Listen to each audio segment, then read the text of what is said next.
안녕하세요. 속보입니다. 오늘은 ELS 불안전 판매 소식을 보면서 몇 가지 생각해 볼 거리를 정리해 보도록 하겠습니다. ELS에서 대규모 손실이 나올 것 같다라는 이야기들이 나오고 있습니다. 그런데 숫자가 정말 후덜덜한 수준이에요. 8조 원 이야기가 지금 벌써 나오고 있는 상황인데요. 도대체 무슨 일이 일어났기 때문에 8조 원이라는 숫자가 나오는 걸까요? 그리고 또 한 번 불안전 판매라는 이야기가 나오면서 H지수와 관련된 ELS를 판매한 은행과 증권사를 전수조사하겠다라는 이야기가 나오고 있습니다. 전수조사, 이 무서운 얘기인데 우선 그 규모부터 살펴봐야 될 것 같아요. 유안타증권의 자료를 보면요. 자, 이 그림에서 확인하실 수 있는 것처럼 2020년에 발행된 ELS는 대부분 상환이 되면서 이 회색으로 표현되어 있는 미상환 금액이 없다라는 것을 확인할 수 있죠. 그런데 2021년부터 발행된 ELS는 상환되지 않은 규모가 꽤 많다라는 것을 확인할 수 있습니다. 이 돈들은 대부분 어떻게 좀 안 돼? 이런 생각을 하면서 기다리고 있는 것일 수 있어요. 예를 들어서 낙인이라고 하는 이 지수 때까지 지수가 내려갔지만 만기 전에 회복이 되기만 한다면 그래도 수익이 발생할 수 있기 때문에 제발 좀 올라가 주면 안 돼? 라는 마음으로 기다리고 있다라는 거죠. 그런데 안타깝게도 이 그림에서 보시는 것처럼 2021년 초에 12,000포인트였던 홍콩 H지수는 지금은 6,000포인트까지 정확하게 반토막이 나 있는 상황이고요. 반토막이 나 있는 상황에서 ELS가 다시 수익 구간으로 들어가기 위해서 필요한 지수대인 8,000포인트까지 올라가려면 무려 25%씩이나 올라야 되는데 내년 상반기까지 홍콩 H지수가 그렇게 올라갈 수 있을 거라고 기대하기는 현실적으로 좀 어려움이 있는 것 같습니다. 이렇다 보니까 마음의 각오를 좀 하셔야 될 것 같아요. 판매 채널별로 보면은 내년 상반기에 도래하는 규모가 8.4조 원, 그리고 국민은행에서 4.7조 원, 신한은행에서 1.4조 원이나 되는 엄청난 규모를 판매했다라는 걸 알 수 있습니다. 은행뿐만 아니라 증권사에서도 판매를 많이 했고 대부분 내년 상반기에 만기가 도래하기 때문에 아마도 이대로 가게 되면 정말로 큰 규모의 손실이 불가피한 상황이라고 보시면 되겠습니다. 자, 그런데 이제 불안전 판매 이런 이야기들이 나오는데요. 이게 한번 솔직하게 한번 제가 말씀을 드려보도록 하겠습니다.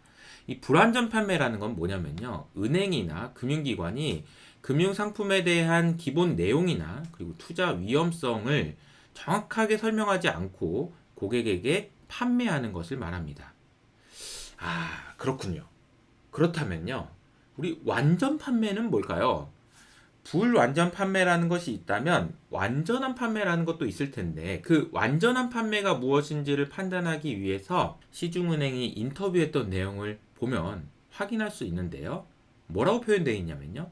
완전 판매를 하려면 한 상품 파는데 40분에서 50분이 걸리고 절차가 매우 복잡합니다. 이렇게 이야기했습니다.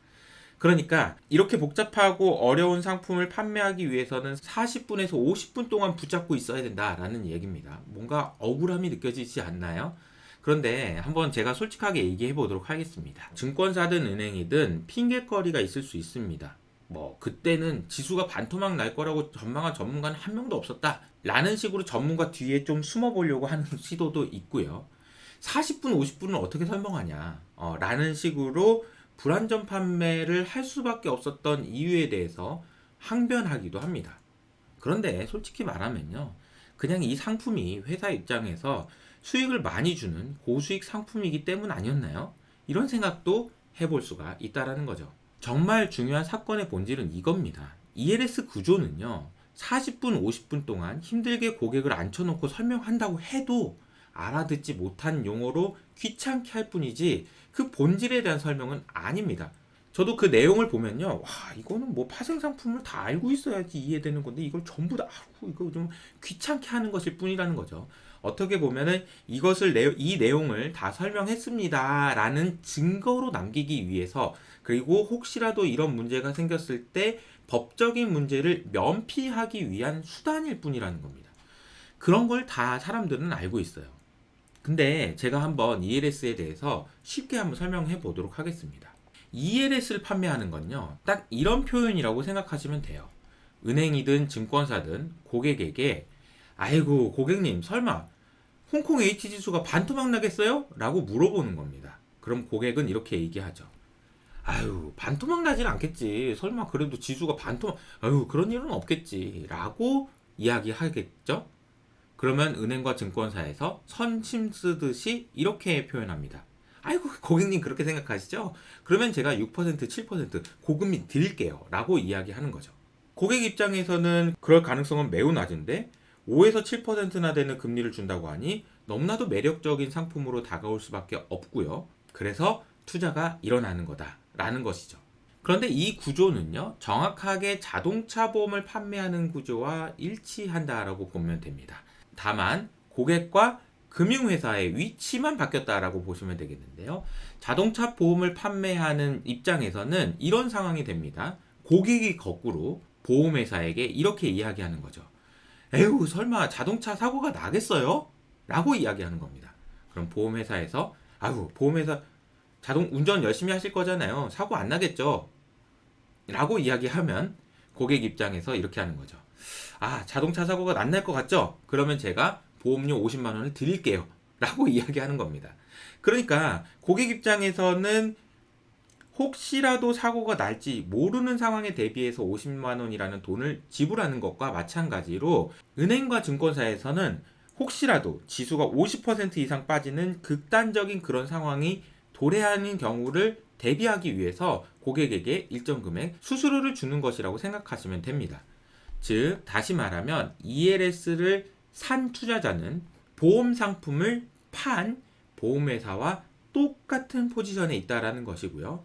그렇기 때문에 자동차 사고가 나면은 큰 비용을 부담해야 되는 보험회사의 입장과 마찬가지로 지수가 생각하지 않았던 이벤트가 발생하면 큰 손실을 볼 수밖에 없다라는 겁니다. 자, 이런 구조라는 것을 이해하는 것이 중요하고요. 그래서 ELS라는 상품에 투자하는 것이 마치 보험 상품을 판매한 것과 같이 매우 위험한 행동이라는 사실을 인지하는 것이 가장 중요하다라는 겁니다.